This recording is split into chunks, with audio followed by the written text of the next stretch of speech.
What's up, guys? Welcome back to the channel. As always, I'm your co-host Donovan Quick, and yeah, that was not a great end to the season there. It's the narrative of the Dolphins not being able to beat good teams. It's true. It's just, I was denying it for so long, and we have the stages.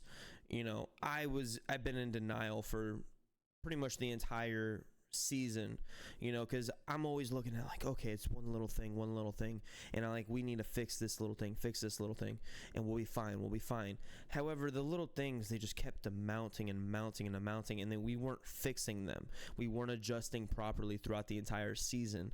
That's why we were able to beat up on good teams, but we saw as we were playing a little bit better teams, we started to slow down a little bit. At the beginning of the season, we won 70-20, and then we just our offense kept getting a little bit worse, and our defense did get a little bit better, and that's how the season went on until it was just on the complete opposite side of things, where our defense is holding teams up to 14 points, given up, and then our special teams lets up a touchdown, and then our offense only scores 14 points. Our offense that averages over 30 points a game, and then we go into a playoff game, and I don't want to hear about the cold and blah blah blah blah blah. Look, it was really fucking cold, but it was not snowing.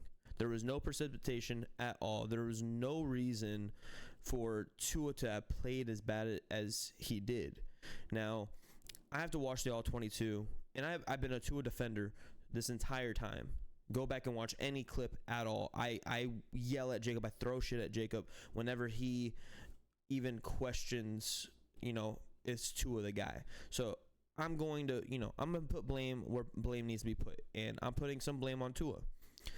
Tua did not have a good game throwing the ball. He was not as accurate as he normally is. Now, you could say it's the wind. You could say it's that, blah, blah, blah.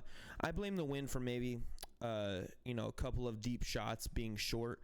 But the short to intermediate throws were not accurate. They were high sometimes. They were low sometimes. There was one throw to Mostert that if he hit him in the chest, he got 10 yards. He threw it so low that it ended up being incomplete. But that also leads me back to play calling. There's drives that we're going, and we have a good completion of 5 yards. We have a good completion of 10 yards, and then we try to go back to running a screen. They were all over the screens the entire game. They were all over. They had most of their guys just on the line of scrimmage, whether it was the corners, whether it was the linebackers. The entire game, they had all their guys on the line of scrimmage. They wanted to make sure that they were not going to get beat east to west, and they didn't.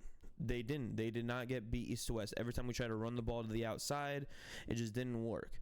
Now, I have to watch the All-22 to be 100% certain of certain things that went on in this game were whose fault, and there's a couple of them where I'm like, okay, Tua tried to step up in the pocket, didn't see that Eichenberg was getting his ass handed to him time and time again by Chris Jones. Now, who knows if that would have been, Connor Williams would have made a difference there. But what I do know is that Liam Eichenberg was ranked 37 of 37 per PFF for centers, and Connor Williams finished the season number 1 ranked for centers. Now, Eichenberg did play the majority of the season at the center position, but Connor Williams, he was probably a Pro Bowler last year, and then this year, number 1 ranked PFF. He was getting better at center. He wasn't having the snaps that he normally does. Now, he did have it in the very beginning of the season. Everybody was done with Connor Williams, but the reason that they put him at center is because he's able to block on the interior, and he's able to block it with the best of them in the interior. The only game that man played this year against a good team, against an above 500 team, was the Chiefs in Germany. Every other, he missed both Bills games. He missed the Eagles game. He missed the Cowboys game. He missed the Ravens game. All of our losses were 1-5 or 1-6. Yeah, 1-6 against above 500 teams, against playoff teams. And the one win being against the Cowboys, who can't win on the road anyway. It sucks. It sucks. It really does. And now, look, that probably could have been avoided if we won the Tennessee game and not, giving up 2 touchdowns with however much to go. But yeah, it just is what it is at this point. And I just keep going over and over in my head, and I'm sure you guys are too. What went wrong? How did we go from being so good, and why are we so good against bad teams, to being bad against good teams? Like, why? Why is that a thing? And I just come to the conclusion that it's situational play calling. Now, like I said, I have to watch the All 22, and I'll have my All 22 review come out pretty much as soon as I'm able to watch it. It's not out just yet, so that's why it's not out today. But situational play calling, and it goes for both sides of the field, right? On offense, it's just the entire second half against good teams. Going back to the Ravens game, we have a good first half, and we're running the ball effectively. Achane had over 100 yards in 3 quarters against the Ravens. Fantastic at running the ball against the number 1 defense in the NFL. And Tyreek drops a touchdown. And then, we kick 2 field goals. We're down 14-13. We're trying to make something happen. We get a little too excited with the play calling, get a little too cute with the play calling, and abandon the run. And then you go into the Bills game, and they have their struggles against the pitch plays. Every time we faked a pitch, they bid on it. And honestly, what good teams do is that they don't overthink themselves, and I think that's what Mike McDaniel does a lot. He's so smart that sometimes he overthinks himself. If they're biting on a fake pitch play for 4 plays in a row, why are you stopping running the fake pitch? I would run it until they can stop it. Show me that you can stop it.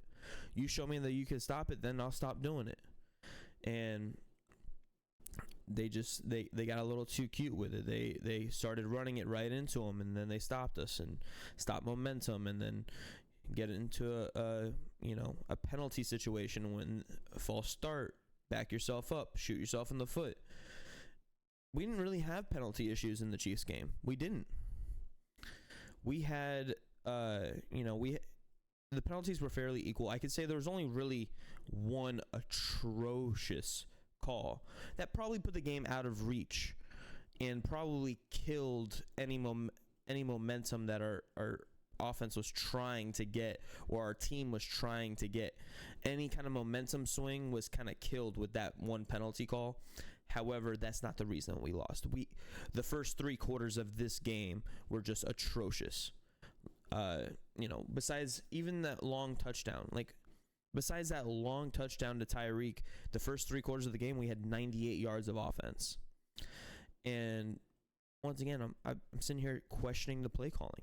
I'm like, why are we not doing what we do best? Why are we overthinking ourselves? And we saw that the drives that we were able to put together, it was drives, and they stayed the same. They kept the pressure on the entire game. They did not play any kind of soft defense or preventative defense.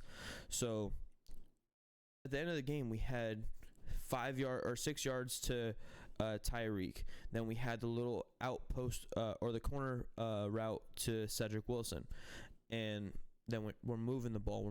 Then over the middle to Craycraft. We are able to move the ball and have those type of routes that we've had all season long, and we've had success with them all season long. And then we go and throw, out of the next 6 plays, throw 4 screens. I don't understand that. I think that there's an issue with situational play calling. And like I said, Mike McDaniel, second-year play caller, I want to give him the benefit of the doubt, but at this point, this team is ready to take that next step. And situational play calling, I could, the Bills game, Tua, the second to last play of the game, Tua did not have, or did not have a good throw to Tyreek. He threw a jump ball to a 5'0" receiver when he had A-Chain underneath to get the first down. And then the very next play, you call a timing route. Now, everybody's criticizing Tua for throwing into double coverage. I had a big argument with Jacob about it. But he threw that ball before Claypool even broke outwards. Claypool did not run that route correctly.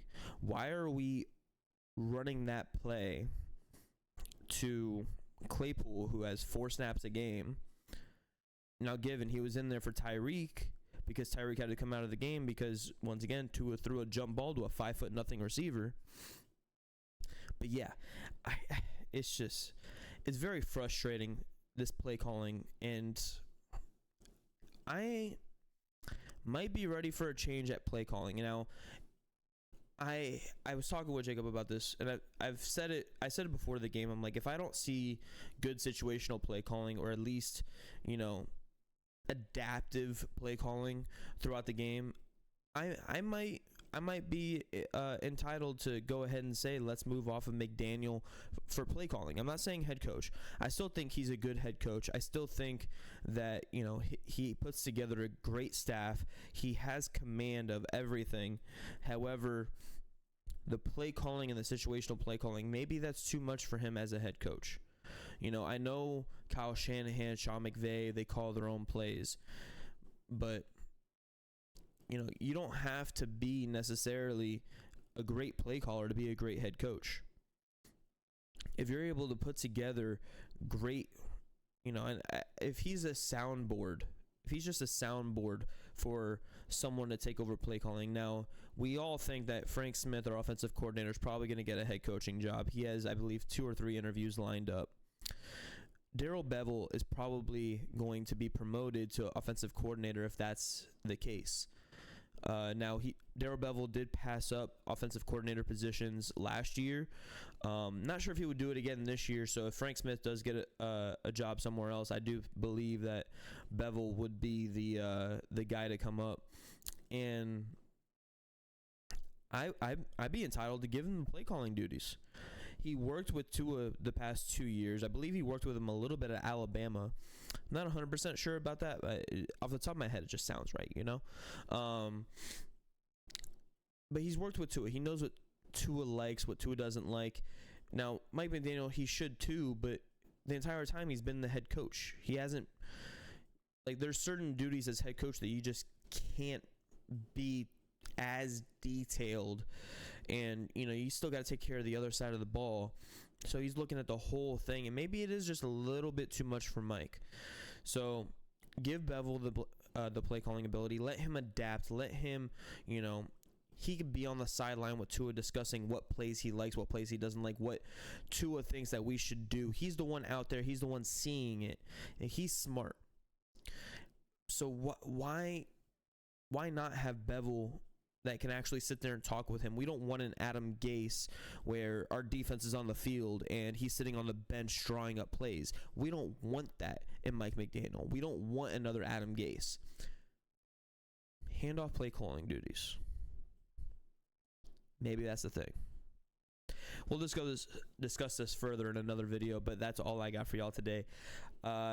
Enjoy the playoffs today. Going to be some great games. Stafford returning with the Rams to Detroit for the first time. It's going to be a playoff game. The narratives go crazy, by the way. And then later tonight we have, or that is later tonight, and then earlier today we have the Packers at the Cowboys, which upset alert. But yeah, that's all I got for y'all. Fins up, baby, and deuces.